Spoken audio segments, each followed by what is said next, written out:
In an extensive, intimate, edgy conversation, Sheen talked to our Andrea Canning, his first television interview since CBS pulled the plug on his blockbuster show. And Andrea, what an experience. You spent all day Saturday. I was screening the interview yesterday, and you were both literally on the edge of your seats during this interview. And his anger at CBS is so palpable. He told you he's going to sue.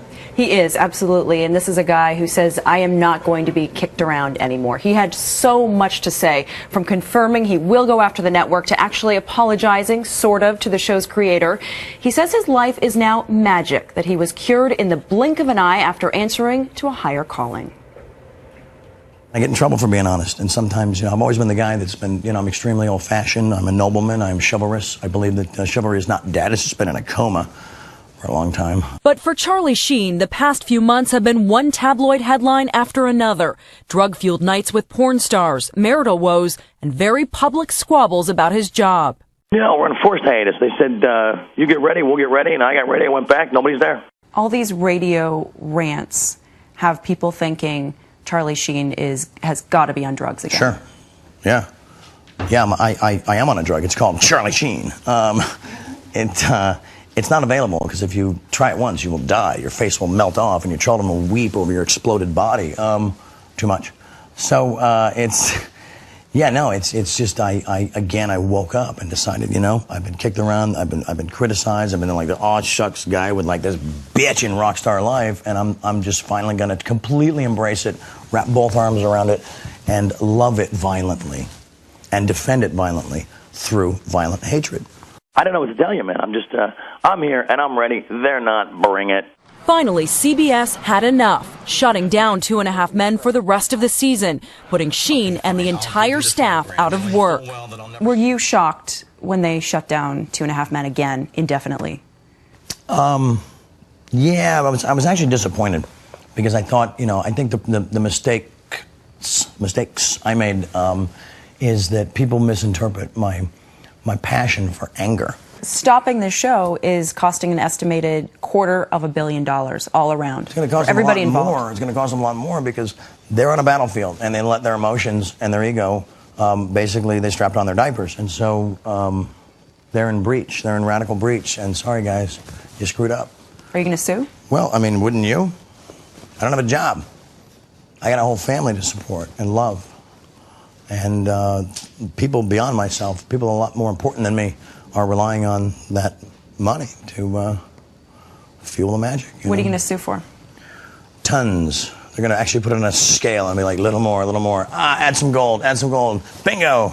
I'm here to collect, And they're going to lose. They're going to lose in a courtroom. So I would recommend that they do an out-of-court settlement and fix this whole thing and pay the crew and get season 9 back on board. But that could be tough. Sheen has been accused of being anti-Semitic in some of his remarks about the series' creator, Chuck Lorre. It's nothing this side of deplorable that a certain Chaim Levine, yeah, that's Chuck's real name, mistook this rock star for his own selfish exit strategy, bro. Really upset about how something was interpreted that I feel terrible about. So I think we should just clear the air on that. They've been like suddenly labeling me an anti-Semite. It's like people that know me, that there's nothing about that in my history anywhere. I think the problem was, though, is that he goes by the name Chuck Lorre. His real name is Charles Levine, right. But you chose to call him Chaim Levine.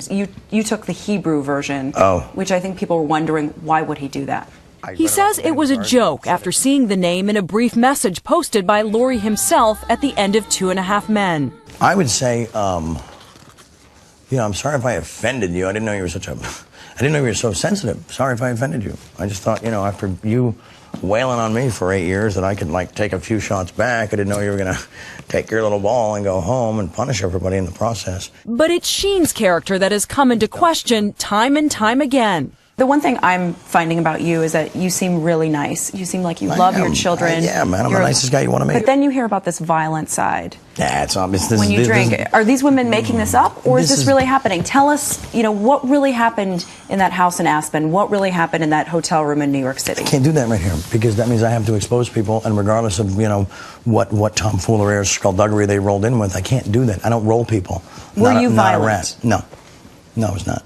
So why did they say you were violent? I don't know, because it was making stuff up. Instead of the source, and everybody takes their word over mine. Do you have a violent side?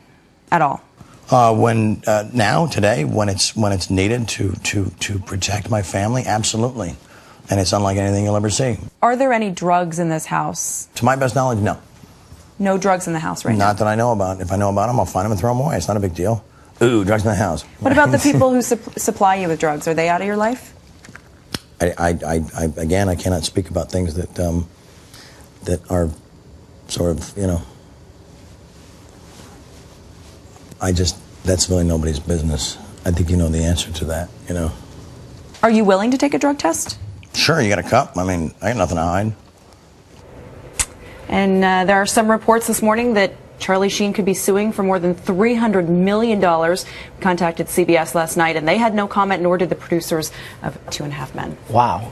So much there. I want a lot to talk to you about. We just have a couple minutes right now. First of all, what was that red wire he was playing with? He said it was the end of a bomb that would go on an F-18. He met a couple F-18 pilots, and they gave it to him, and he seems to like to play with it. In the outtakes I was watching, he would often turn behind him and laugh with people off the set, which I presume to be members of his family. First of all, who were they, and what was it like spending the entire day there? They were members of his family. He calls them his family. One is a porn star. The other is a former graphic designer / nanny. These are his 2 girlfriends who live with him, and this is their family. It may be unconventional, but it seems to work for them. He calls them the goddesses? The goddesses. He calls them his wedge. They're a huge part of his life. They were approving everything and going over everything with him, and just really there for him.